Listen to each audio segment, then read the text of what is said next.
자, 이번 시간에는 사람의 유전 연구 방법에 대해서 알아보도록 합시다.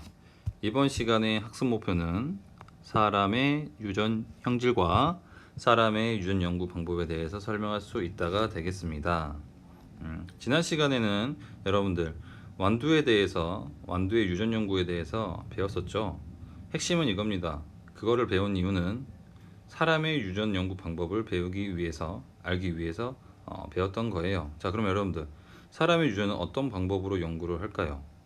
자, 여러분들 사람은 완두가 아니죠.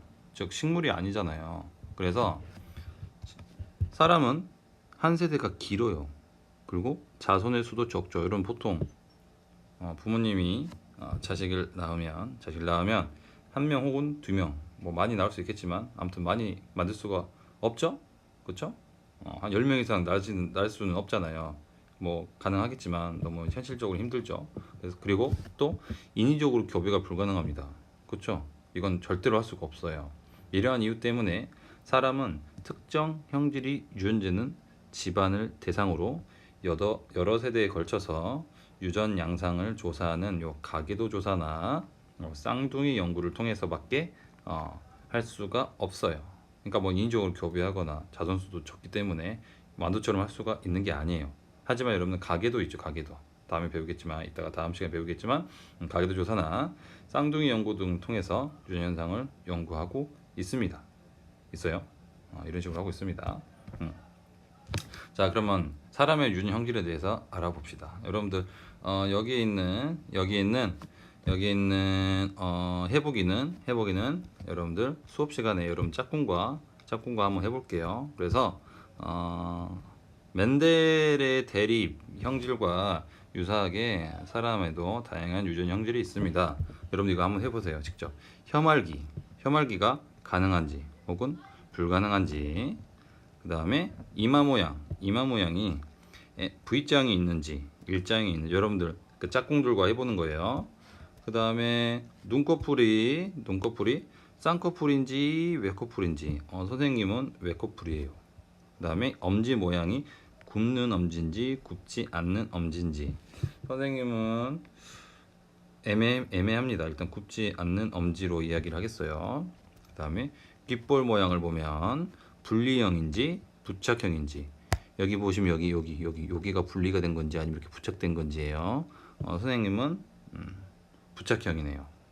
그 다음에 보조개고 있는지 없는지, 선생님은 없어요. 이런 것들을 한번 해보면 됩니다. 이런 것들이 다 유전이 되는 거예요. 알겠습니까? 아까도 이야기한 것처럼 이렇게 이제 여러 사람들을 이제 그 연구할 수가 있는데, 그런데 완두와 달리 유전 현상을 연구하기가 매우 어렵습니다. 어려워요. 왜냐하면 아까 이야기했죠. 대립 형질이 뚜렷하지 않아요. 사실 지금 여기 예를 들어서 뭐 엄지 모양을 봤을 때 이게 중간에 애매한 경우가 있어요. 확실하게 굽는 게 있고요, 혹은 굽지 않는 게 있는데 이렇게 애매한 게 있어요. 애매한 게 예를 들면, 그럼 이게 이 모양이 어떻게 어디서부터 유전이 됐는지 알 수가 없습니다. 확실하게 뚜렷해야 돼요. 대립 형질이.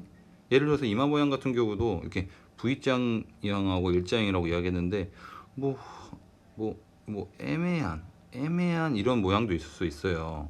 그렇기 때문에 대립 형질이 뚜렷하지 않아서 연구하기가 어렵습니다. 그리고 마찬가지, 이게 가장 중요하죠. 인위적으로 사람은 교배할 수가 없습니다. 그렇잖아요.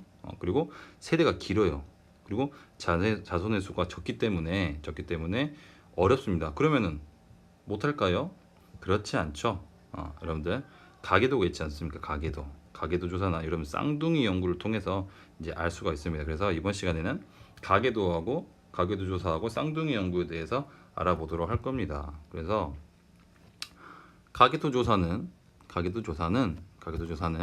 특정 형질을 가지고 있는 가계에서 형질이 어떻게 유전되는지 알아보는 방법입니다. 다시 한번 이야기할게요.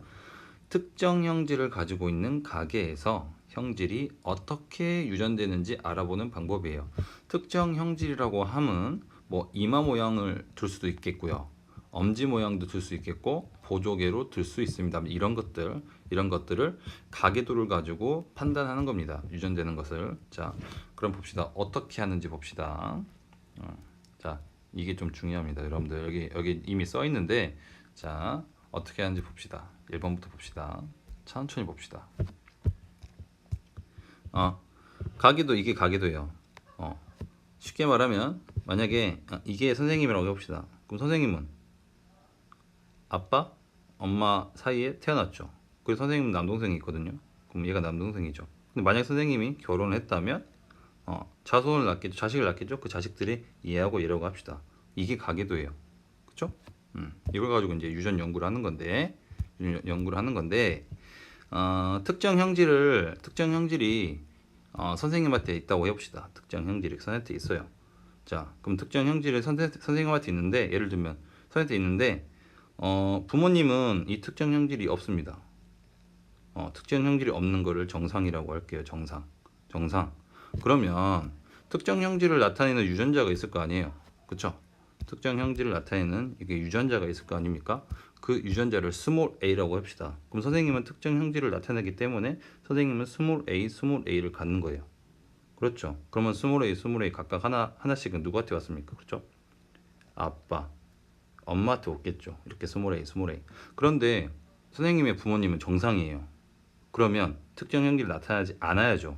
그렇기 때문에 특정 형질에 반대하는 유전자가 있을 거 아닙니까? 그럼 그 유전자를 라지 A라고 쓸 수가 있겠죠. 왜냐하면 부모님은 특정 형질이 아니기 때문에. 그렇지 않습니까? 그래서 이 가계도를 보면 알 수 있는 게 뭐냐면 특정 형질은 열성이라는 걸 알 수가 있어요. 특정 형질은 열성이고요. 그러면 특정 형질이 아닌 것은 그렇죠. 우성이라고 이야기를 할 수가 있겠죠. 그렇죠. 이 가계도를 보고 알 수 있는 것은 특정 형질은 열성, 그리고 부모의 형질, 즉 정상의 형질은 우성이라는 것을 알 수가 있습니다. 그렇죠. 정리해 보면 일단 특정 형질 선생님, 부모에게 없던 특정 형질이 자녀에 태어난다. 그렇죠. 특정에 태어난다. 이걸 가지고 알 수 있는 건 뭐냐면 부모는 이 형질의 유전자를 일단 가지고 있습니다. 그렇죠? 20A를 각각 가지고 있죠. 그렇죠? 그리고 이 부모의 형질은 우성입니다. 왜냐하면 정상이기 때문에 우성이죠. 그리고 자녀의 형질은 열성입니다. 열성. 여기까지. 그 다음에 여기 2번 보세요. 자, 이제 특정 형질이 아닌 요 정상이 태어날 수도 있죠. 그렇죠? 정상은 쉽습니다. 자, 보세요. 일단 정상이기 때문에 일단은 뭐를 갖고 있어야 합니까? 라지 A를 하나씩 갖고 있어야 돼요. 라지 A. 그럼 예를 들어서 이 아파트에 라지 A를 가져왔다고 해봅시다.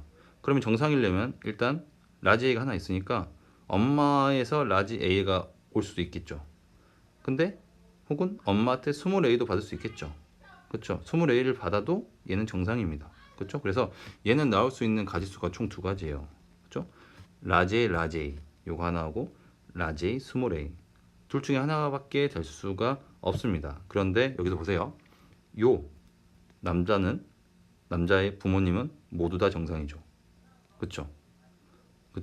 정상인 부모님에 의해 태어난 자식이 만약에 정상이라면 그 자식은 순종일 수도 있고요. 잡종일 수도 있어요. 어떻게 확실하게 말을 할 수가 없습니다. 그렇죠? 근데 자, 여기 보세요. 자, 여기 특정 형질 있죠. 특정 형질을 가지는 사람과 정상인 사람과 결혼을 했어요. 그럼 자식이 나오겠죠. 그때 나타난 자식은 모두 정상인데 그 정상인 자녀는 무조건 잡종입니다. 자, 왜 잡종인지 봅시다. 자, 여기 본 특정 형질 있죠. 그럼 만약 이 사람만 봐요. 이 사람. 그럼 이 사람의 20A가 있을 거 아닙니까? 이 20A는 요 특정 형질 요 20A 일단은 무조건 20A를 얘를 하나 받아야 돼요. 그럴 수밖에 없겠죠. 그쵸? 20A는 요 특정 형질에서 나타날 수 있는 건 20A밖에 줄 수밖에 없으니까 무조건 20A를 하나 받습니다. 그러면 일단 얘는 정상이기 때문에 라지 A를 받아야 되겠죠. 그렇죠? 여기 있는 부모님한테 라지 A를 받습니다. 그러겠죠. 그러니까 얘는 무조건 라지 A, 20A 밖에 될 수가 없어요. 즉 잡종밖에 될 수가 없는 거죠. 그렇죠? 그래서 정리를 합시다. 부모 얘는 지금 정상으로 태어났죠. 근데 정상으로 태어난 부모님들 중에 한 명이 무조건 열성이 있는 거예요. 즉 특정 형질을 가지고 있는 게 있다면 그 부모님 사이에 태어난 자녀는 반드시 잡종입니다. 반드시 잡종이. 이거 여러분들 이거 외울 필요가 없어요. 외울 필요가 없어. 이 가계도를 보고 판단하면 됩니다. 여러분들 이 가계도를 보면 여러분 일단은 항상 유전자형을 다 쓰세요. 판단해서 유전자형을 다 써놓습니다. 이렇게 유전자형을 다 써놔야 여러분들이 판단하기가 쉽습니다. 알겠습니까? 이거 중요해요. 다음, 아까 쌍둥이 연구를 통해서도 유전 연구를 할 수 있다고 했었죠. 근데 왜 할 수 있냐면 쌍둥이 연구를 통해서 할 수 있는 거는 환경이 형질에 미치는 영향을 알 수가 있습니다. 자, 여러분들 쌍둥이 중에 일란성 쌍둥이여야 돼. 일란성 쌍둥이의 특징은 동일한 유전자 구성을 가지고 있죠. 그렇죠? 지금 3학년들 중에서도 일란성 쌍둥이가 있습니다. 누구라고 이야기하지 않겠지만 일란성 쌍둥이가 있어요. 일란성 쌍둥이는 동일한 유전자를 가지고 있어요. 그렇기 때문에 이들의 형질의 차이를 비교를 해보면 그 형질이 유전에 의한 것인지 아니면 환경에 의해 영향을 받는 것인지를 알 수가 있습니다. 그렇겠죠? 동일한 유전자를 가지고 있는데 얘네들이 커오면서 환경을 다르게, 만약에 이 학생하고 이 학생한테 환경을 다르게 준다면, 환경을 다르게 줬을 때 과연 이 학생이 바뀌는지 혹은 이 학생이 바뀌는지 이런 것들을 판단을 해보면, 관찰해보면 만약 바뀐다면 이게 환경에 의한 것이라고 이해할 수도 있고요. 만약에 환경을 바꿨는데도 불구하고 두 사람 모두 어떤 형질이 변하지 않는다면 얘는 유전에 의해서 그런 거구나 라고 이야기를 할 수가 있습니다. 참고로 이란성 쌍둥이는 두 개의 난자와 두 개의 정자가 각각 수정하여 각각 발생된 경우로 두 사람 유전적 구성은 매우 다릅니다. 알겠습니까? 일란성 쌍둥이는 유전자 구성이 다른 거고요. 일란성 쌍둥이는 유전적 구성이 동일하기 때문에 쌍둥이 연구는 반드시 일란성 쌍둥이로 해야 합니다. 알겠습니까? 이거 이외에도 최근에는 과학이 많이 발달됐기 때문에 염색체를 조사하거나 유전자를 직접 분석하는 방법으로 사람의 유전을 연구하기도 합니다. 알겠습니까? 자, 개념학의 문제. 사람의 유전을 연구하는 방법에는 가계도 조사, 쌍둥이 연구, 염색체 조사, 유전자 분석 등이 있겠죠. 그리고 사람의 유전 연구가 어려운 이유, 아까 이야기했었죠. 사람은 그렇죠, 형질이 복잡해요. 그리고 대립 형질이 뚜렷하지 않고 환경의 영향을 많이 받습니다. 또한 한 세대가 길고 자손의 수가 적죠. 그리고 자유로운 교배가 불가능하기 때문에 어렵습니다. 알겠습니까? 자, 오늘도